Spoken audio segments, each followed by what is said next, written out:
At this time, I'm making mental notes also Right. of equipment, basic equipment that's on the car.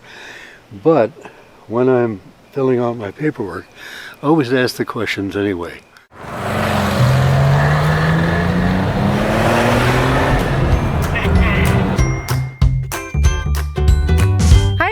This is Heidi. I'm here with Heidi in Franny's garage. I know it's been a while since I've seen everyone. I have a special treat today. I have our appraiser here. He's going to take a look at our Porsche Turbo and also our 993 Porsche 911. So I actually had a chance to sit down and interview him and kind of go through the whole appraisal process and why we do it. But right now what I'd like to do is introduce him real quick, and he's just going to talk a little bit about what he does during an appraisal for you all to see. So this is Gary George. I just want to ask you real quick, what really got you in the appraisal business and why did you start doing appraisals? We have a good friend who is an art appraiser.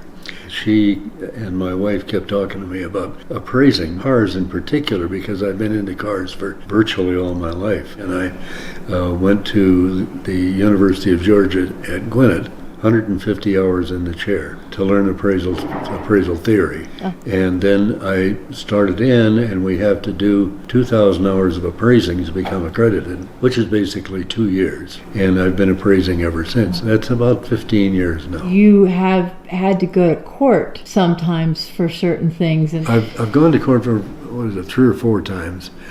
Twice on divorces and a couple of times on diminished values. Most interesting one of those to me was a Camaro body that was put on a four-wheel drive chassis. We arrived at a value, and the couple was arguing over about it. My side won. You told me a story once. You mentioned to me that you had a friend who had been putting off an appraisal, and then he got in a car accident. I think you're referring to a case where it was in Austin Haley. This fellow had done an absolute nut and bolt restoration on the car. Took it out for just a Sunday runaround, got a few blocks from home. Woman drove over the front of the car. She had $15,000 of property damage insurance. That was what they wanted to pay him on the car. Oh.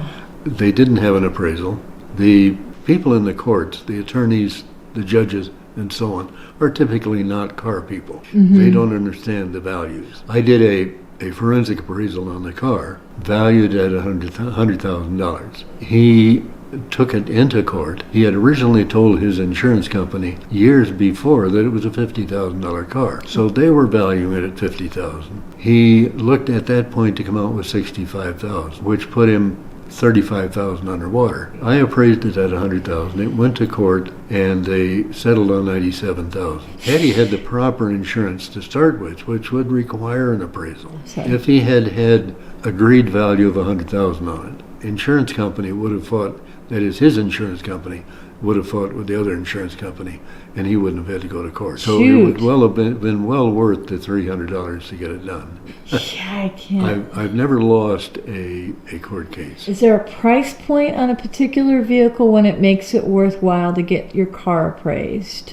I typically charge $300. That's my flat rate. It's probably like other things that you don't want to buy. If you come across the situation where you need it, you want to have the appraisal. The price point will depend on the individual. I've done cars that were under $10,000. I've done cars that were over $1 million.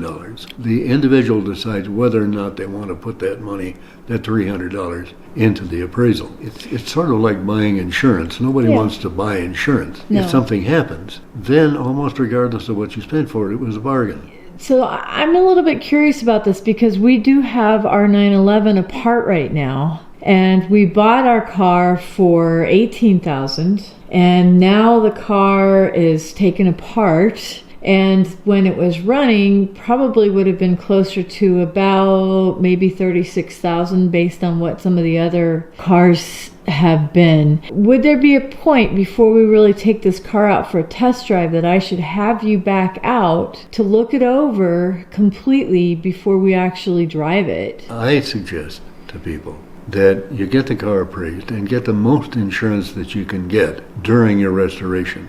And then it's insured when it goes from shop to shop. Oh. I've just had 2 situations where it was the same people that were involved. A dealer is having cars transported to his dealership. Yeah, He's had yeah. 2 transporters roll. We don't anticipate that that's going to happen, but it does happen way too often. If they were not insured, they just lose on that. Now, how much are they insured for?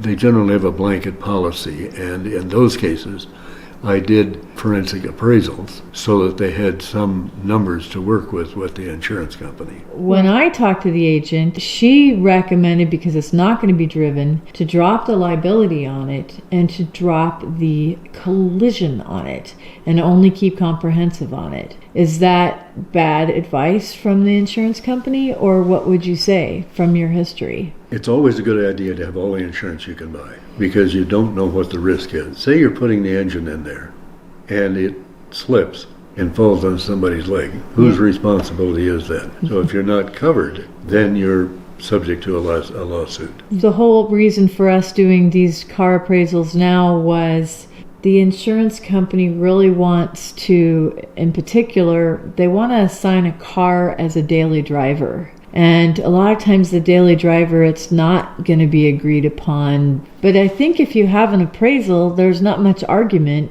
They can't say it's just worth a certain amount of money. If you have an appraisal, you have an appraisal, right? There's going to be an argument regardless. Oh, there will. If you have, it would seem to me that it would be eligible for agreed value insurance. Can you explain that for the viewers so that they understand that? Yes. Stated value, that's the maximum you're going to get if it's destroyed. The insurance company is going to try to tell you it's worth low blue book. And lots of people accept that. With agreed value, you get what you've agreed to. That generally, well, it needs to come through a specialty company. And if it says agreed value, it's agreed value. So if they write an agreed value policy, it goes through that other company. Agreed upon versus stated. Is there any other thing, or is it just those two? Yeah, those are the two. Yeah. Agreed value and stated value. Okay. It's always a good idea to read your insurance policy. What are you covered for? And I know most of us don't like that. Mm-hmm. They think that they're trying to sell us something that we don't need. Right. One of the insurance companies I notice on TV is advertising, you only pay for the insurance that you need. Mm-hmm. How do you know what you need? You don't know what you need until you actually need it. Exactly. Is there anything else that you think would be helpful for people to know about your appraisal service and how often we should be getting appraisals done on our car? Typically, you should get an appraisal every 3 to 5 years. Okay. Most people don't do that. Right. But there are several things that are involved, and particularly in collector cars. You want to save all your receipts. Right. You want to, of course, have your titles. And you want to include with that your appraisal. And you want to put those in some safe place. Right. Now, by a safe place, I mean some place that's waterproof and fireproof. Right, right. What I'm going to do is take pictures of the car 360 degrees. That is to say both sides, front and back. I'll take pictures of the interior, take picture of the mileage, take a picture of the engine, take a picture of the boot. You'll notice during the process that I don't touch the car. I ask you to open the doors, and I ask you to open the trunk and the engine compartment and so on. I will ask permission to get in the car so that I can take pictures of the dash and the mileage. You actually have the owners start the engine so that you can hear it and drive it, right? And Yes, you don't ever drive the cars. I don't drive the cars. I'll take a ride in the car. Right. At this time, I'm making mental notes also Right. of equipment, basic equipment that's on the car. But when I'm filling out my paperwork, I always ask the questions anyway. Does it have, I can see it has air conditioning. I can see the power seats and the power windows and all those things, but I'm going to ask about that. Some of the things that we should be prepared to show would be the toolkit, the registration, and then really kind of be familiar with the car, all the different features that came with the car, especially if we have a more classic car, because it may or may not have had air conditioning for the older cars, right? Exactly. The types of brakes. I hadn't even thought about whether or not the steering wheel would raise or lower. And I'm talking about these things because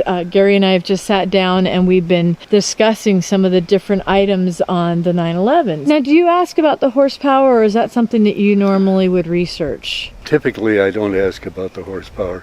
If it's been modified, people will talk about that. Most of the cars that I do are pretty standard. I typically ask about whether it's a 6-cylinder, a 4-cylinder, an 8-cylinder, or occasionally there are 12-cylinder cars that I do. I ask about those things, but I don't talk much about the horsepower. Okay. I just wanted to film some action shots of Gary George as he gets started on the 993's appraisal.